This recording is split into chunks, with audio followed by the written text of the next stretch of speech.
master's degree in classics, and when I was watching Kaos on Netflix, I noticed a few very nerdy little Greek mythology flourishes that if you're a Greek mythology nerd like me, you might have also noticed. Clever little details that I really appreciated. In the show, there's a petrol station called Tyndareus, and this made me laugh out loud. Tyndareus is actually the husband of Leda. Leda, who had relations with Zeus when he was in the form of a swan, which resulted in Helen, like Helen of Troy, the Gemini twins, and Clytemnestra, who all hatched from eggs. Not sure why they did this, but I found it funny. You probably noticed in the first episode all of the different brands of cereal in the supermarket when the character Eurydice is buying some. You've got Spartan Crunch and Achilles Heel. I guess they make you grow up big and strong. You've got a Melly-morn cereal, Melly meaning honey in Greek. You might have heard me talk about the myth of Orpheus and Eurydice tragically dies by either getting stung by a bee or bitten by a snake. Spoilers, when Eurydice dies in the show Chaos, she's hit by a truck, but that truck has a brand Serpent Solutions and a picture of a snake on it. The character of Orpheus is a rock star, and he has this manager called Callie, and I can only imagine that that's short for Calliope, the muse that taught him how to play music, and in some versions his mother. In the show, when they introduce the Furies, 3 goddesses who go after people who need to be punished for their actions, they are pursuing a man, and it turns out that that man is Tereus, from the myth of Tereus, Procne, and Philomela. In the myth, Tereus actually essays his sister-in-law and cuts out her tongue. She then has to communicate by weaving tapestry. If you've read Titus Andronicus by Shakespeare, this might be familiar to you. There's a clever part in the show where Persephone says that she really doesn't like pomegranates, which is hilarious, because in the myth, Persephone was tricked into staying in the underworld for half of the year because she ate some pomegranate seeds. In the Chaos universe, it seems that they use a form of currency called Boreas, but Boreas was actually the god of the north wind. I'm not sure why they chose this, maybe because it sounds like a unit of currency. The names of the newspapers in Chaos, the TV show, is very, very clever. There's a scene where the goddess Hera is reading a newspaper called Echo. This is very clever because there is a myth about a nymph called Echo, who is instructed by Zeus to lie to Hera about his whereabouts because he's obviously off with other women. Hera actually punishes Echo by removing her ability to talk, only able to repeat the last of someone else's sentences, i.e. Echo. There's another newspaper called Moros, and Moros is actually the primordial god of doom. Very foreboding. The character of Orpheus has a lyre tattoo because Orpheus in the myth played the lyre, and he and Eurydice live in Villa Thrace, which is a nod to the fact that Orpheus is from Thrace.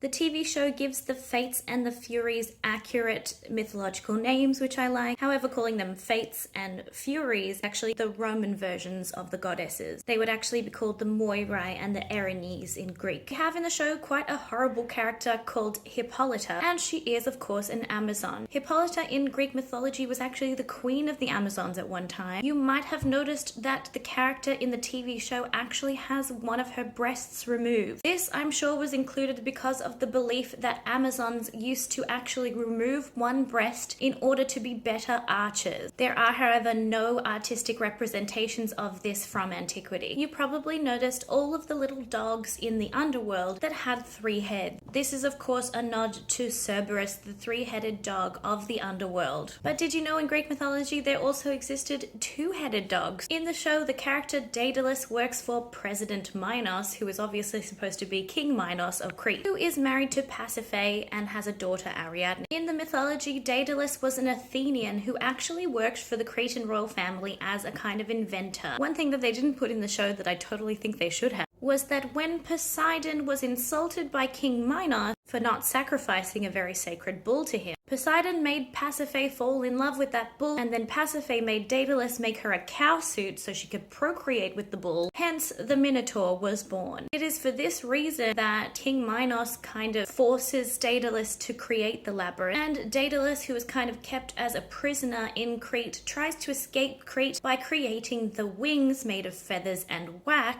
that he and his son Icarus attempt to flee Crete using. The river Lethe that is in the underworld in the show is an actual river that existed in the underworld in Greek mythology. This river was designed to make you forget your human life, the life that you had just departed from. And according to Hesiod, once you crossed that river, you went to Elysium, and sometimes you would be reincarnated. And this is talked about in the show with the whole concept of renewal, i.e. reincarnation. And it seems like in the show, if you were pious to the gods, you would come back to a much better life the next time around.